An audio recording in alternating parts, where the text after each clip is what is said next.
అవినాష్ రెడ్డి, నీ ఇంటి పక్కనే నా ఇల్లుంది, ఏం చేసుకుంటావో చేసుకో అంటూ జైలు నుంచి బెయిల్ మీద బయటకు వచ్చినటువంటి దస్తగిరి అవినాష్ రెడ్డికి సవాల్ చేసిన నేపథ్యంలో ఈ అంశానికి సంబంధించి మనతో మాట్లాడేందుకు ప్రముఖ రాజకీయ విశ్లేషకులు అంకమరావు గారు మనతో ఉన్నారు. సార్తో మాట్లాడదాం. సార్ నమస్తే. సార్ నమస్తే కృష్ణ గారు. అవినాష్ రెడ్డి, నీ ఇంటి పక్కనే నా ఇల్లుంది, ఏం చేసుకుంటావో చేసుకో అంటూ అవినాష్ రెడ్డికి సవాల్ చేశారు దస్తగిరి. ఏంటి సార్ ఈ అంశాన్ని ఎలా చూడొచ్చు? దమ్మున్న దస్తగిరి అంటే ఇంకా బాగుంటుందేమో. ఓకే. ఎందుకంటే కడపలోనే కాదు, అది ఇప్పుడున్న ఆంధ్ర రాష్ట్రంలోనే ఎదిరించడం జగన్మోహన్ రెడ్డి గారికి మామూలు విషయం కాదు.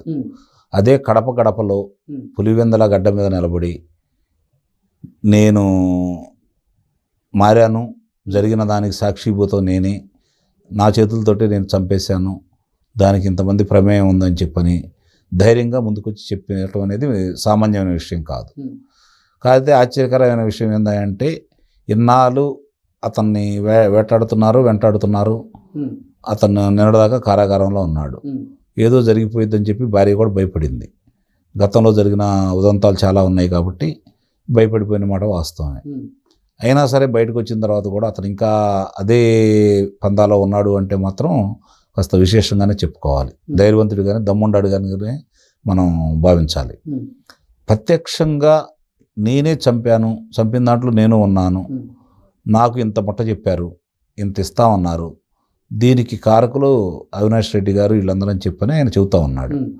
మొన్నటిదాకా అసలు మొట్టమొదట 2019లో ఎన్నికల్లో విజయం సాధించడం కోసం చాలా వరకు ప్రముఖ పాత్ర వహించింది నిస్సందేహంగా వివేకానంద రెడ్డి గారి హత్య ఉదంతం.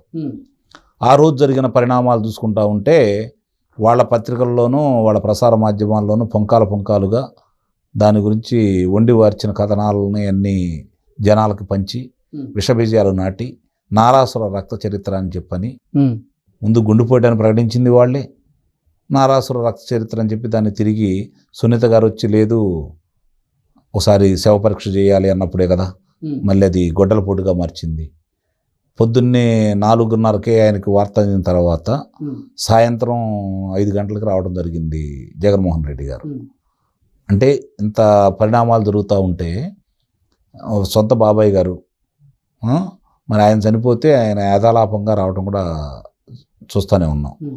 ఇవన్నీ కూడా అప్పుడు జనానికి ఎక్కడో మళ్ళాటాలకు కాస్త అనుమానం కలిగినా కూడా మిగిలిన వాళ్ళందరూ కూడా నిజమే కావచ్చు అనే అభిప్రాయానికి వచ్చిన మాట వాస్తవమే. దానికి ఎందుకంటే బలంగా ఆ రోజు ఎందుకు నమ్మారు అంటే అంతకుముందు కోడి కత్తి ఉదంతం ఒకటి విశాఖపట్నం విమానాశ్రయంలో జరిగింది. సహజంగా అప్పుడు ఎవరికి అనుమానం రాలేదు, నిజమేమో చంద్రబాబు నాయుడు గారు చేయించారేమో అనే అభిప్రాయం కూడా కలిగింది. మామూలుగా ఏ విమానాశ్రయంలో అయినా సరే కెమెరాలు, సీసీ కెమెరాలు అనేవి బాగా పనిచేస్తాయి. కానీ ఈ ఉదంతానికి సంబంధించింది ఏది కూడా ఇంతవరకు లేదు. అప్పుడే సీసీ కెమెరాలు అయిపోయినాయి. ఇది కావాలని అందరూ కలిసి చేశారని చాలా స్పష్టంగా అర్థమైపోయింది. మరి ఎందుకు ఆ గంట సేపే కెమెరాలు పనిచేయలేదు? ఓకే. ఇది కూడా తర్వాత దానికి సంబంధించినటువంటి విచారణ సంస్థ కూడా, కేంద్ర NIA విచారణ సంస్థ కూడా వాళ్ళు కూడా దీంట్లో ఎలాంటి కుట్ర కోణం లేదు అనేది చాలా స్పష్టంగా చెప్పడం కూడా జరిగింది. మరి నా 5 సంవత్సరాల కాలంలో ఎప్పుడు కూడా అక్కడికి వెళ్ళేసి న్యాయస్థానంలో ఇతనే నన్ను పొడిచాడని చెప్పి చెప్పలేదు, ఇదే నా గాయం అని చెప్పి చూపించట్లేదు. కాబట్టి అట్లాగే ఇది కూడా ఆ రోజైతే ఏ విధంగా అయితే నమ్మించారో ఇక్కడికి వచ్చిన తర్వాత వివేకానంద రెడ్డి గారి హత్యను కూడా ఆ విధంగానే నమ్మించడం కూడా జరిగింది. సరే, వాళ్ళ దురదృష్టం, వాళ్ళు అనుకునే అన్నీ ఎదురు తిరుగుతూ ఉన్నాయి. ఇప్పుడు ప్రజల అభిమానం ఉండదు కాబట్టి ముఖ్యమంత్రి అయ్యావు నువ్వు.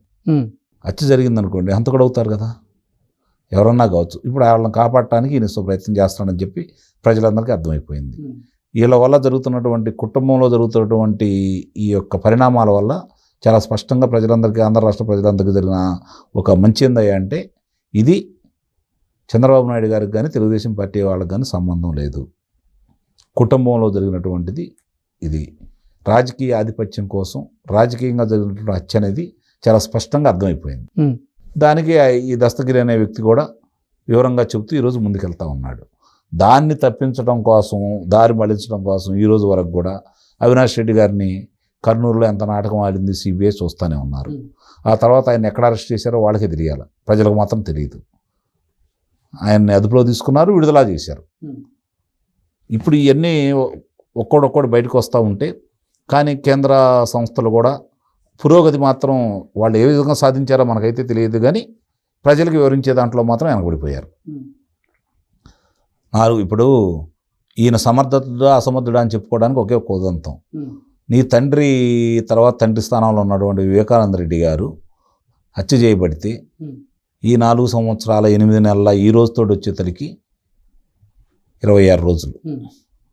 మరి ఆ పురోగతి ఏం సాధించావు? నీ రక్షక భటులందరూ ఏం చేస్తున్నారు? దాని గురించి ఎందుకు, నీ దగ్గర ఉన్నటువంటి ఆధారాలు ఏంటి, ఎందుకు బహిర్గతం చేయలేకపోతున్నావు? ఎన్ని సంవత్సరాలు పట్టింది దాని గురించి తెలుసుకోవడం కోసం?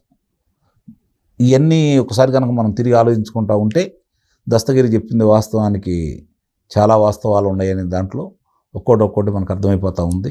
ఈ టైంలో దస్తగిరి అవినాష్ రెడ్డిని సవాల్ చేయాల్సిన అవసరం ఎందుకు వచ్చింది అని అంటే ఇప్పుడు అతన్ని ఏదో ప్రాణహాని ఉందని వాళ్ళ భార్య వీళ్ళందరూ బాధపడుతూ ఉన్నారు, అందరూ భయపడుతున్నారు. అతను ధైర్యంగా చెబుతున్నాడు, నన్ను ఏం చేస్తారో చేసుకోండి, నేను ఇక్కడే ఉంటాను. ఇప్పుడు బాలకృష్ణ కూడా సార్వత్రిక ఎన్నికల ముందే వివేకానంద రెడ్డి గారి హత్య జరిగిన నేపథ్యంలో ఇప్పుడు కూడా అంటే ఈయన ఏమన్నా హత్య చేసేటువంటి కుట్ర జరుగుతుందని ఆయన భావించే ఇటువంటి సవాల్ అంటే వాళ్ళ భార్య గారు ఇంతకు ముందే చెప్పడం కూడా జరిగింది కదా, నా భర్తకి ప్రాణహాని ఉంది, రక్షణ కల్పించండి అని చెప్పని వేడుకుంటున్నారు కదా వాళ్ళు. సహజంగానే వాళ్ళందరూ ఎన్నికల ముందు మళ్ళీ ఏదో జరిగిద్దని చెప్పని భయంతో ఉన్నారు. మరి అతను జరుగుతున్న పరిణామాలన్నీ చూసుకుంటా ఉంటే ఇబ్బందికరమైన పరిణామాలే అవి. అతను మాట్లాడే విధానం కావచ్చు, అతను వీళ్ళని ప్రతిఘటించే విధానం కావచ్చు, వీళ్ళకి సవాల్ చేసే విధానం కావచ్చు, ఇవన్నీ చూసుకుంటా ఉంటే నిజంగానే ఇబ్బందికరమైన పరిణామం గతంలో జరిగిన పరిణామాలు, వాళ్ళ యొక్క పూర్వపరాలు కనుక మనం చూసుకుంటా ఉంటే, కుటుంబ నేపథ్యం చూసుకుంటా ఉంటే మిగిలిన అందరూ భయపడే బతుకుతున్నారు అక్కడ, అందుట్లో ఎలాంటి సందేహం కూడా ఏం లేదు.